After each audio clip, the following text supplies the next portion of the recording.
Hey everybody, it's Lance Dawson. I'm back in the studio with my main amigo, Andrew Stewart, for another episode of Backstage Lowdown.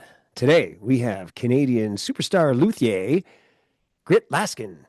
And Grit is not only a fantastic guitar builder, he's also a musician and artist in his own right, and now has become a triple threat by writing a novel, a mystery action thriller type of novel, and utilizing all his knowledge about building amazing guitars and the Canadian luthier system. Anyway, it's a fantastic book. We've got him in studio today, and both Andrew and I are super excited to talk to him not only about his book, but about his world famous guitars and yeah, who knows what else we'll get into, but the book is fantastic. The story's great, and we're hoping that you'll check it out after you hear Grit Laskin in person here on Backstage Lowdown. Anyway, before I head into the studio, I just want to remind everybody that this episode is sponsored by Look Digital Marketing. From stunning websites to full service digital marketing, they help your business shine online. See the difference with Look Digital Marketing. Visit lookmarketing.ca today. All right, everybody, in the studio, Backstage Lowdown, Grit Laskin, Andrew Stewart, and, yours truly. Here we go.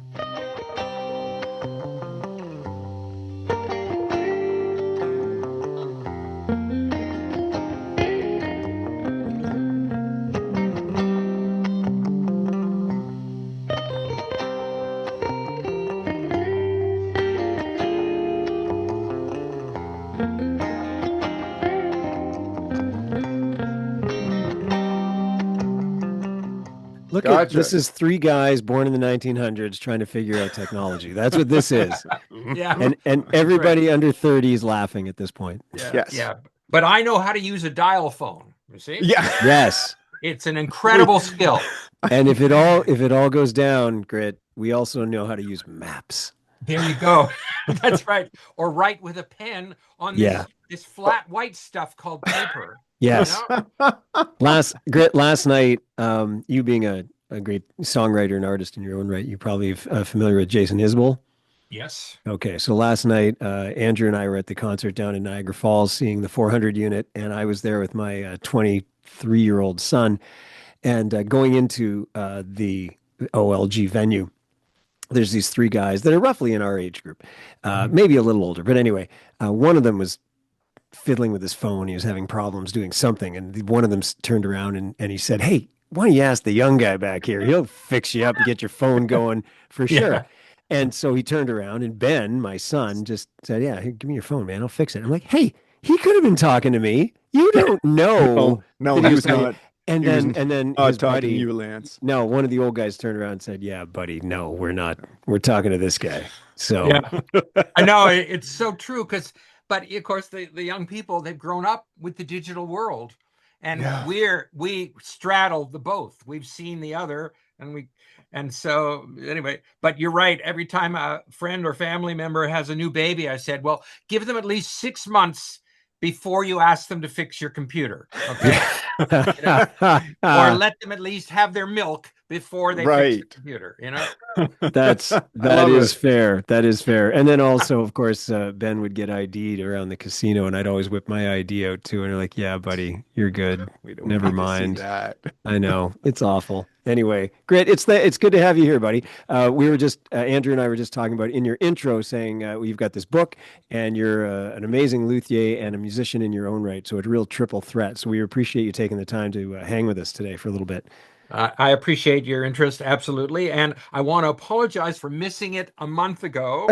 No problem at all. It happens. You It know, happens. I got a new, talk about being old fashioned. I have my appointment book in a little paper thing, and I write all the dates on the, weekly calendar, right? Right. And I got a new one, and suddenly it starts the week on Monday, not on Sunday. So I had you guys down in the second slot because my old one, that was Monday. And of course I look at it and I go, oh yeah, the interview's Tuesday, right? So I'm all ready for it. And then I find out, no, it was yesterday and I blew it. So anyway, That's I apologize. okay. Now, for Not a those just problem. tuning in, we're talking about a thing called a day planner, Yeah. and that was the predecessor to that, of course, were the tablets that Moses carried down. So then we went to the day planner. Yeah. I gave up tablets some years ago. Yeah. Well, they're unyieldy to carry, so that's fantastic.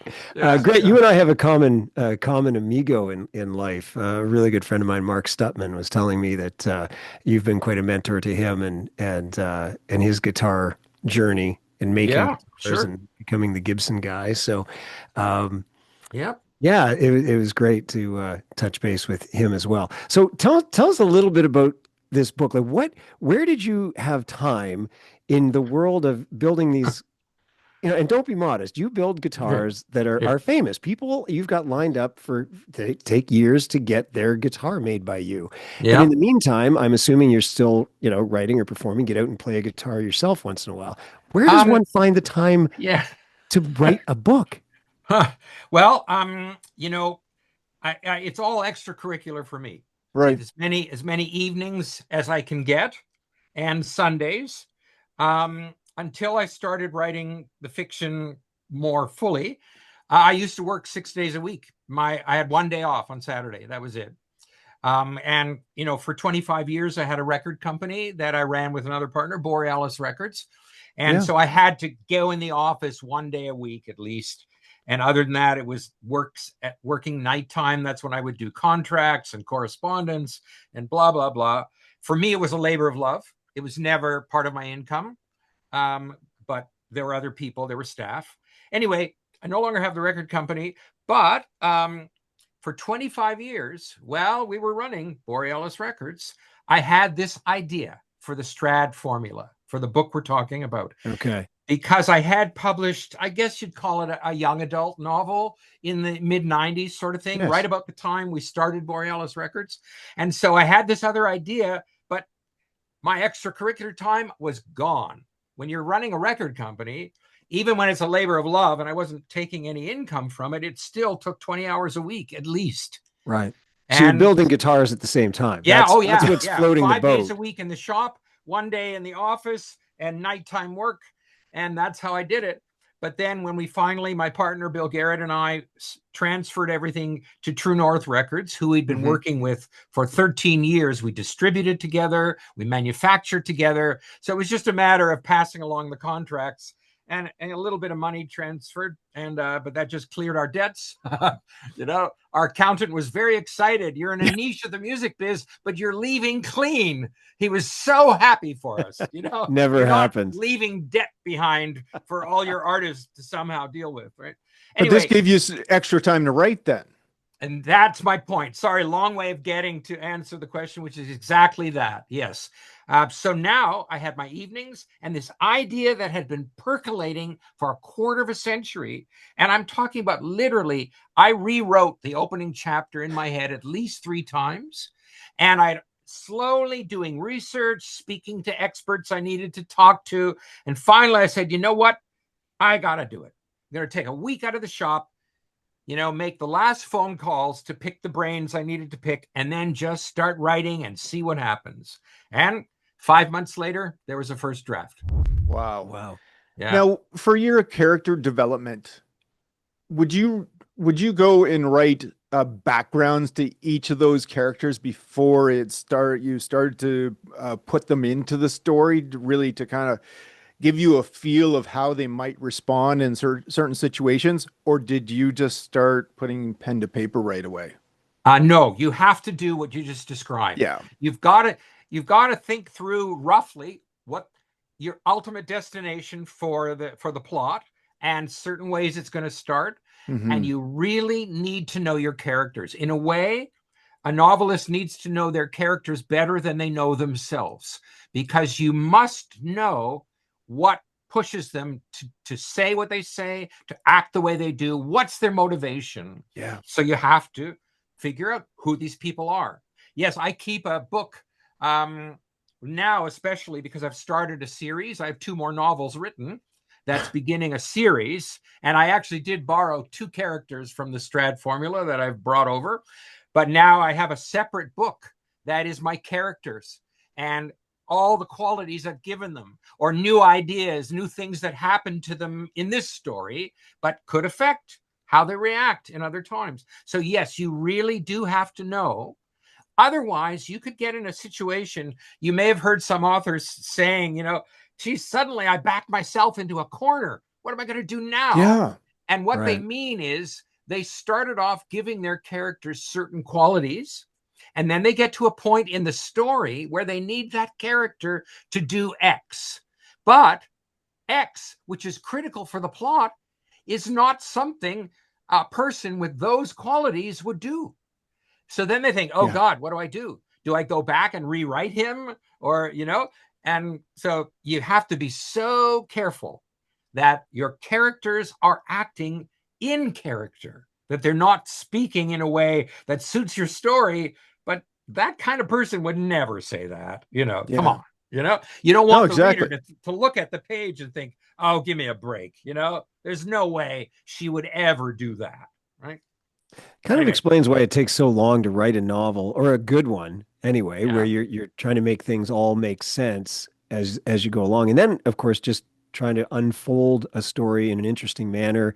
And then um I can only apply this like when I write songs, it's economics of words. You don't want to be Mhm. extraneous when you don't have to be. So there's so many things. It sounds like you're just keeping your eye on a lot of different things at the same time. You are. It is true. And sometimes it can drive you a little nuts when you're trying to deal with other things in your normal life. But you've got all this stuff running through your head, and you're carrying the characters and the story all the time. And you're thinking of every aspect all the time. And but on one hand, that's the fun. Yeah. Really, because you can write anything. You can invent, as long as it's in the context of the characters and the plot, as you've decided already, then you can go anywhere. In fact, I'll give you just one short anecdote related to that. There was one point when I was writing one of the other novels that's written but not published yet, and all of a sudden, in the middle of a scene, an idea popped into my head that wasn't there 10 seconds ago. And I immediately write it down. And then I go back from my pad and I write longhand. My first draft's always longhand. We can talk about that.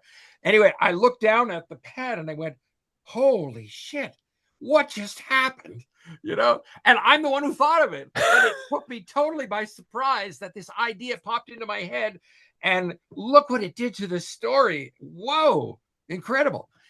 Last thing I'll say, which is still, this is such a long, sorry, I'm verbose, right? That's okay. It's okay. Stop me anytime, but I think I'm still Don't you worry. answering Just the keep on going. first couple of questions, Someone, not me, I read this somewhere, don't know who to appropriate it to. The comment that writing fiction and a novel is like driving at night. You know your destination, you know where you're headed, but your headlights only illuminate 300 meters in front. So you can see the immediate future. You don't know what's in that darkness up ahead, and yet you do know where you're going. That's very much like it. So all kinds of things that you never even thought of when you sat down to start writing pop in your head when you're in the middle of the story and the middle of certain scenes. And if something doesn't, I get up, I take a stroll around the block, and it's something, maybe we all know this, movement like that distracts the brain in a way that allows other stuff to pop in, and suddenly there's an idea, and then you rush back home and get to the pad. And last thing I'll say, one of the reasons I do longhand first is because I'm not a trained typist, right? I'm still at most 2 fingers each, and I have to look at the keyboard to see where the letters are. I can't look at the screen. Yeah. So it's very slow. And sometimes ideas pop into your head, and if you don't get them down, they're gone. You're going to lose them. Yeah. And maybe you know that even from songwriting. You're driving somewhere, and the perfect word to slip into that last line of the verse hit you, and then you get where you're going. What was that word again? Shoot, Yeah. So I have learned to search for pens that move fastest across the page so I can scribble it down before it leaves my head. And then what I do, then I type it into Word, and it's been taking about a month to do that. But that's a chance to revise as you go and struggle as you read all the scribbles, sometimes I can't even read my own writing because I was moving too I've fast. done that many a Yeah. time. So there you go. Anyway, that's a bit of what Yeah. it's like. Well, I agree with you, and I sometimes I make the mistake of thinking I'll remember that word, and Yeah. then as you so intimately put it, you don't. You don't Yeah, remember the I word, and it know. is frustrating. So Or And writing in maybe, the middle of the night and just trying to make out in the morning what it was that you actually scribbled down. oh, yeah, yeah. I yeah, have done that once or twice and get up in the morning and it's completely, indecipherable. No, You can't, it's yeah. yeah. like a scribble or a doodle. And you think Grip. you're so smart. I'm writing it, no Yeah, problem. Right, exactly. right. Grip, maybe we could get you to tell us a little bit about the Stradivari formula without giving too much away about the book, about Yeah. this roller coaster that you're going to take the reader on. Sure, no problem. So, this is based on Stradivari, Antonio Stradivari. That's his real name. Stradivarius is the Latin version. And he did, yes, of course, he's the well-known violin maker, and it is true that his instruments were a titch better than all the other ones being made in those eras that overlapped with him, Guarneri and Amati and all these other famous builders. But there was something about his that were just slightly more exceptional. And people have theorized it, looking at the woods and the finish and the dimensions and everything possible, but it's still only theories. And yet, at the same time, he did make a few guitars. There are 5 of them in existence, only one playable, but there Now are. these are facts, right, Grit? Oh, yeah, this is Like this, real right? stuff. That's right. Because And in they're in adjacent to museums. Andrew's, yeah, sorry, I mean, adjacent to Andrew's question, I don't want you to lose your train of thought, but this is what I really wanted to know because you have a lot of knowledge about the facts in Yeah. terms of building instruments. Where did you, and again, we're not getting away from Andrew's question because I want this to be part of it. Where did you find the line between, okay, I'm going to introduce these facts. A lot of people, whether they're musicians or not, probably maybe have heard of a Stradivarius violin because it is such a phenomenal thing. Yeah. Hardly anybody's going to know he made 5 guitars and one is Yeah. still playable, and including myself. And Yeah. so, I just when you're writing this book, and I want you to continue, but I really want you to include. Here's I put in these facts. This is true, and then how do you decide? Okay, this is not going to be true, but it makes the story way more interesting. Like Yeah. this is Right. fascinating to me Right. when Right. you intertwine fiction and nonfiction, like what you've done. That's Mhm. pretty cool. Right. I understand what you're saying, and I do appreciate those comments. Very kind words. And so let me just finish on that point, though. Not just guitars. There are at least 2 mandolins that he made and a harp, like a Okay. classical harp. So my guess is, like any other luthier, he had bills to pay, and he wasn't going to say no to a commission, even though he's mostly a violin maker, right? And mostly he made violins, more than 1,000 of them. So that's his main thing, of course. But I started to get this idea. What if there really and truly was a secret to his work? And what if once somebody close to him realized, oh God, we better hide this somewhere where his competitors could never find it? And that's at the root of it. Then I spoke with chemists. I read, scientific reports, everything I could, and I came up with some plausible theories of what it could be. Of course, fictionalized, okay, Yeah. but don't tell anybody, okay? And but I stayed as close to reality as I possibly could, and I found out some things about the region there. That in Italy, it was the most volcanic region in all of Europe, and then I started looking at, well, what's the residue from volcanic ash that is in all the waters around Italy, and what elements could be there. And so and speaking with chemists and scientists, I got close to something that I honestly feel is a plausible potential reason, even though I stretched the truth just this much. And if your listeners could see, I'm holding my fingers only about a centimeter apart. Okay, just this much. But ironically, if I can jump around, 2 months after this book came out, a scientist in Japan said, I think I figured out why the Strad violins were so different and so good. And he started talking about his theory. And I'll tell you, it was 90% towards what I just put in this book. I couldn't believe it. I'm That is reading crazy. this, and I'm thinking, hey, no, I'm already there. What are you talking about? I figured this out already, Anyway, people will see. So that's the idea. And then the plot became, it's hidden somewhere. 2 university students in our era, or just slightly before our era, they were younger then, they're adults now, had caught a glimpse, a mention on one little document that they discovered while they were doing their doctorate in Cremona about Stradivari, and they were allowed to look through the historic documents of correspondence and stuff, and they stumble on one postscript that hints that there was a secret. And then these 2 guys, things happen, and they become, they're sort of against each other in the end. One of them really wants the truth to come out if they can find it. The other hopes they never find it because it would ruin so much if it comes out.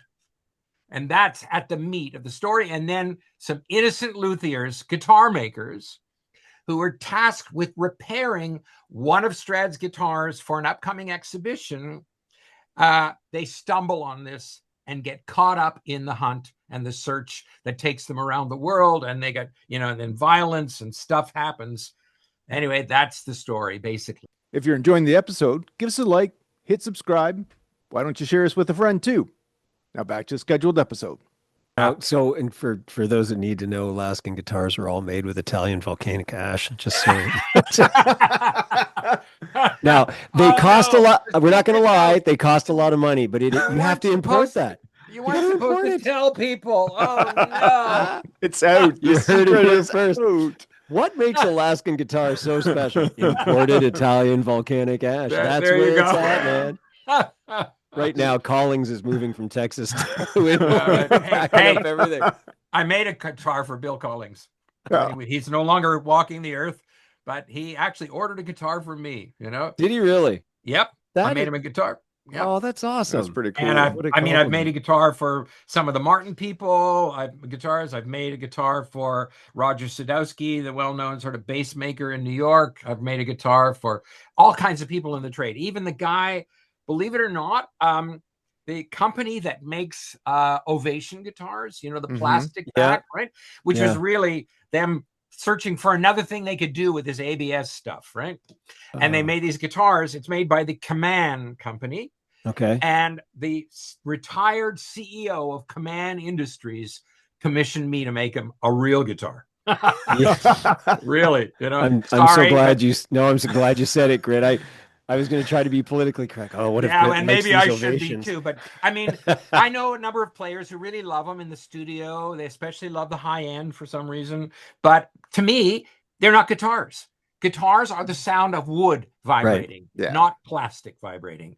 And so more power to them if people want them, but it doesn't do anything for me.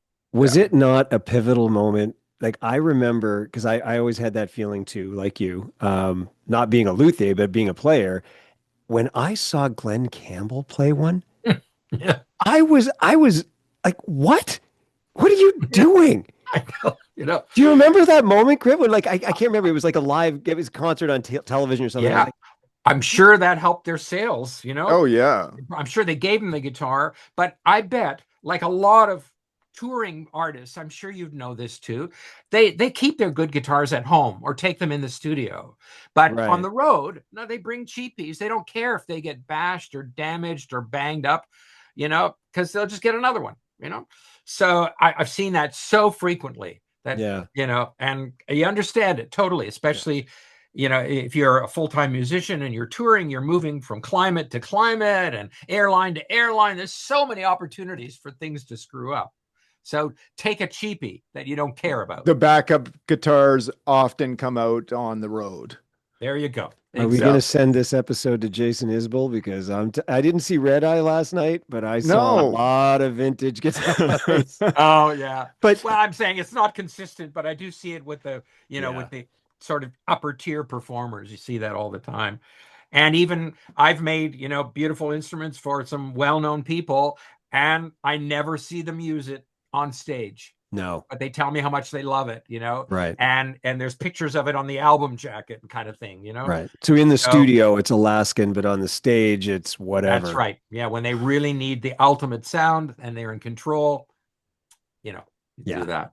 Yeah. No, fair enough. So start to finish, Grit, start to finish from now, I guess not conception, because you said you've thought about this novel for years and years in your head and as it unfolded. Pen to paper, start to finish, how long did it take you? The first draft was 5 months. Wow. Yeah. And then a bit of editing back and forth, So pretty quick. Yeah, I think so. Yeah. But it was after years of thought, though. Well, yeah. There is that, but I find writing of the first draft is the creative high for me. Right. And it's even better than a song because it goes on for months, right? Yeah. There's a lot of words, right? But that used to be my creative satisfaction, is putting songs together. Yeah. And Lance, something that occurred to me when you were talking about your own songwriting, and that I'm a lyric-driven songwriter when I've written. I'm not a groove-driven guy, or maybe one or two have come out that way, kind of bluesy or something, but mostly it's the language. Right. And I can take months to write a song, and literally have a pad with me everywhere on my workbench. So while I'm clamping, a word occurs to me, I go over and jot it down. Or even sitting on the seat next to me in the car when I'm at a red light, if something hits me, I'm going to get that phrase down. And I've been working. No, there's a word that's going to do it better and be more efficient right there. And writing novels, it's the same thing. There isn't a single word, even, simple and or but or is or he or they, anything. Every word has a purpose. There is no extraneous words anywhere. Everyone has a role to play. And then when you go do editing, sometimes you chop down even more. You realize, no, you know what? Any human reading this, they would get your point. I don't need to explain it further over here, so we can chop that bit out, right. Stuff like that. And anyway, it's a creative high that I look forward to, and I love being in the middle of it because it lasts so long. Sure. So choosing the words is really great. It's so important. So yeah. Sorry, Andrew. Go ahead. No, that's okay. I was just wondering, from the time that you wrote that first copy to the end, how many times did the ending change for you? Well, actually, I had written on the Strad Formula, I had written an epilogue. What happened with the characters, after there's a major concert at the end. I don't want to ruin the story for anybody. And then I thought, well, the reader's going to wonder what's happened to people, So I wrote that, and my agents said, Grit, the chapter before concludes the story so perfectly that you're kind of ruining the ending, So let's scrap it. So we just left it out. And I thought, maybe one day I'll stick it on my website if people ever want to know what happened to those characters, And ironically, one of the novels I just finished, one of the first two, where I'm starting a series with a major character who will reappear. And I did take two characters from the Strad Formula, the apprentice guitar maker and one of the cops, become regular characters here. Anyway, sorry, you know what? I digressed from my own point, and I don't remember what my point was. Welcome to my age. Yeah, well, it's already happening now. You know what? We were just talking about how sometimes you write an ending and it changes, and you did address that. You had the perfect ending. You added an epilogue. See, someone like me, I would appreciate that, because sometimes you're left thinking, well, I wonder what happens to that character now. Yeah. And so I would appreciate that. I understand your editors kind of saying no, but from a reader's perspective, like, no, I'd like to know. But maybe maybe that's another book in this tale. Right. I They don't mean, want oh to. yeah, That's Yeah, yeah. just maybe that's the groundwork that you're starting Right. right there. But like Yeah. I knew that you were already writing, and I can't believe that you're actually essentially another book done and the next one in the works as well too. yeah. Two Is books written. oh yeah the Yeah. second one is written now as Oh well yeah. too. But So literally, I finished it maybe 2-3 weeks ago. So it's Wow. that current. And yeah, there's some other nonsense going on. The publisher I was with got sold to a nonfiction publisher, and my mhm, agents didn't feel it's a place for me anymore, and they're searching for a different source. So we're in the that makes middle of, sense. you know, for a new publisher. So we'll see. It's tough these days when you're not a bestseller person or a famous human being, yeah, in the guitar world a lot of players would know my name, but that's not the way a book publisher looks at it. So I'm sure they'll be Yeah. out at some point. I'm not worried, but not at the moment. That's all. I was Right. going to ask you, like throughout the writing, were there any frustrating moments that you had? Like I would say that this itself, I that's why I kind of got thinking about that is absolutely so frustrating that the new publisher they're going Mhm. nonfiction or that's what they were. But when you look at that and just think about it in a writing perspective, were there any moments that as you work through the story that you found frustrating? Um, in every novel, I think there's moments when you've reached a point, you're happy with what you're writing, the way the story's going, and then you realize, hmm, okay, what could happen now? Could be A or B or C or D. And then you mentally, okay, let's say I do A. Okay, what are the implications of that? Where is it going to send my characters? Do I like that? Am I happy with that direction? And yeah, and you struggle with it for a bit, but literally you just give it time. And I think for any author, they just give it time and think through the implications and say, okay, no. I just thought of something, this could work. And I know for myself, whether it's writing fiction, that if I give myself, a little bit of time to just think about it, I will come up with something. I I've been guess able to like you count said on my brain. earlier that you take a step away from the desk, go for a walk around the block, Yeah. kind of clear the Yeah. mind. That's that opportunity for the ideas to percolate and come back to the paper at that point. Very much. Yeah. Whether I go for a walk or I literally pace in my room, get up off my That chair and does it too. yeah, just pace around the house or something and my wife, are you okay? Yeah. I'm just thinking. Don't worry. I'm fine. We'll need a new And carpet, but yeah. But I was going to mention just because it's a parallel in a way. When I'm making guitars and I do all the inlay art on the necks, I'm sure you're familiar with some of that. mhm. Yeah. And That's one you of your may not. things you're famous for is the inlay Okay, art. so there you go. And I never ever repeat the art. It's not like a fancy model from a manufacturer who makes thousands of them or something. No, it's one of, that's it. I start with a blank page every time, and usually it's pulling a theme from the player, from the customer. So it's very personal for them. But my point is that there are times when, of course, I search for the inlay art to be a visual narrative. There's a beginning and end. It's a story. And sometimes people will email me, a novel's worth of ideas of things that are important in their lives. And I have to distill it down to a single film script, basically, but capture the things that are most important for them and make it work in a narrative flow. And there are moments when I'm struggling, and what I do there is I I walk away from my workbench. I go to my office. I lie down on my couch. I close my eyes and I start manipulating the images in my head. And I search for a solution. Okay, I need this human to be part of it. Okay, but I don't want to have them standing upright on the fingerboard because that's going to take up a whole lot of real estate. But if my view is from above and we're just looking down on them, Right. Yeah. then I can show the whole human being in this tiny bit of space, and that leaves me room to do this or that. things like that. I literally, with my eyes closed, I move the objects around, I change their angles, or I add things in, and usually I come up with a solution. But that works for me. I've been able to count on my brain, so far. Let knock on wood, but so far I've been able to count on that. Do you find that because your main bread and butter has been just so entrenched in creativity, that helps you reach a flow state in writing?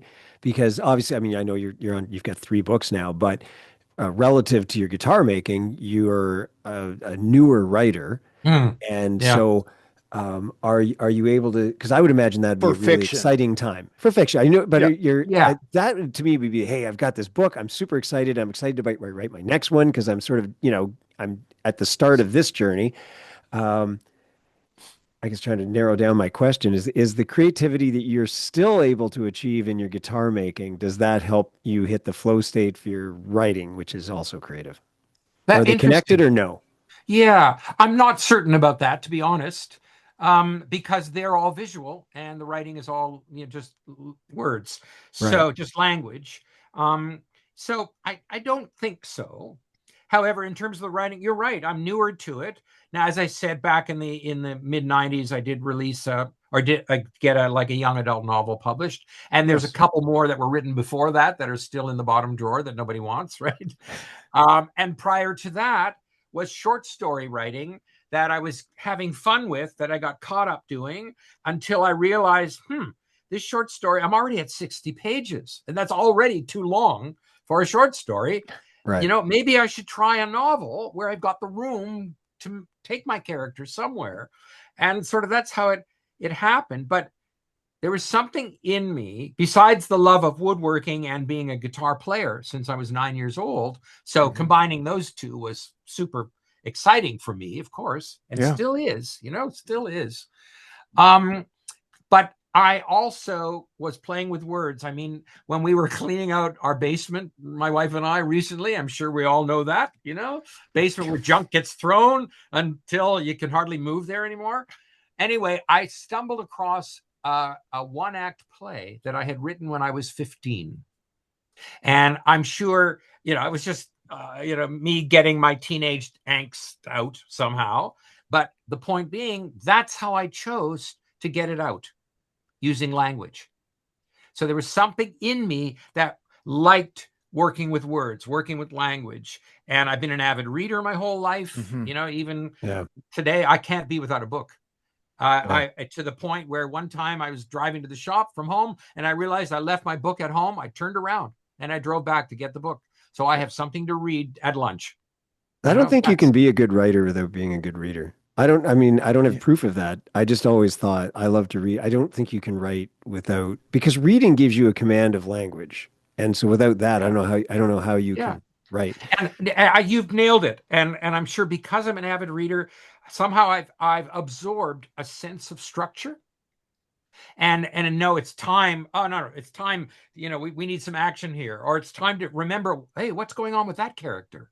Don't forget about her or him or whatever. So let's go back and see what's going on there. But at the same time, my songwriting and playing music plays a role, and in the sense that, in the way, when you're putting a song together, now would be a good time for a bridge, or a chorus or something. You have an innate sense that when the listener, we need something now. Well, it's the same thing. There's been a lot of long sentences. Time to change the rhythm. Time to put in a couple of short ones, and things like that, or too many long paragraphs. It's time to move things more briskly before you slow down again. And I think that's for music. That's just sensing rhythm and pace, like from a songwriting.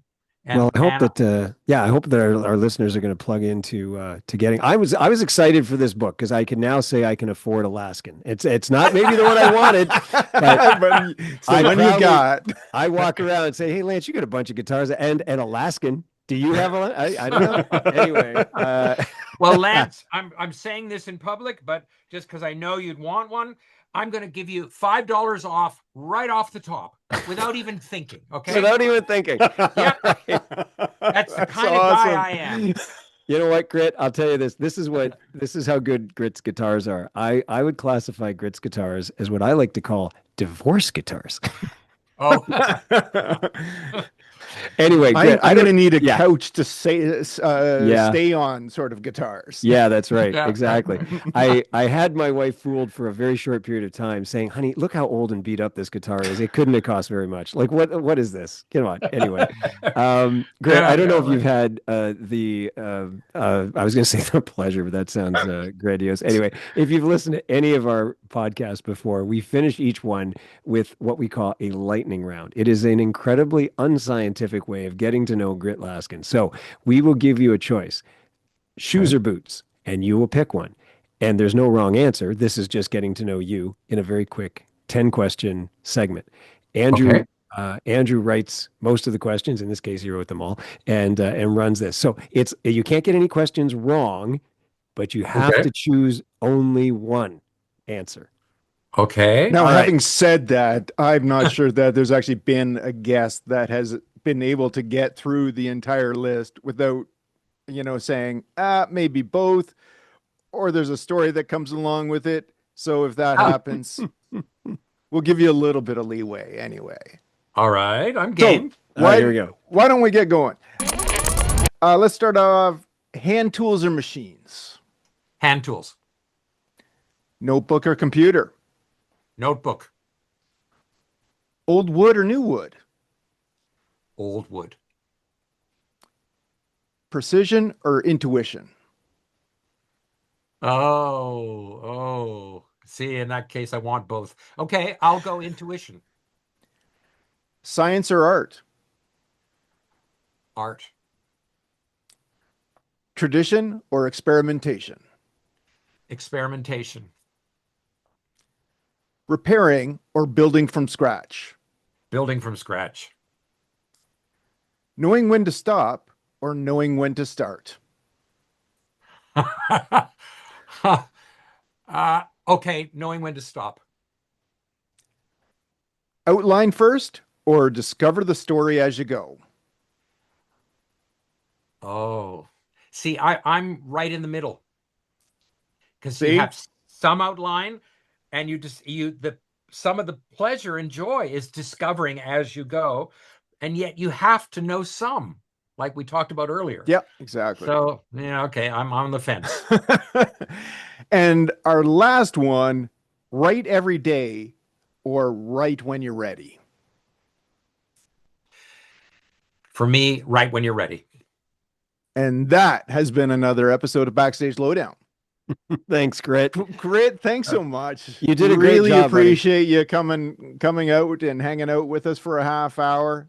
Really enjoyed it. Loved the book.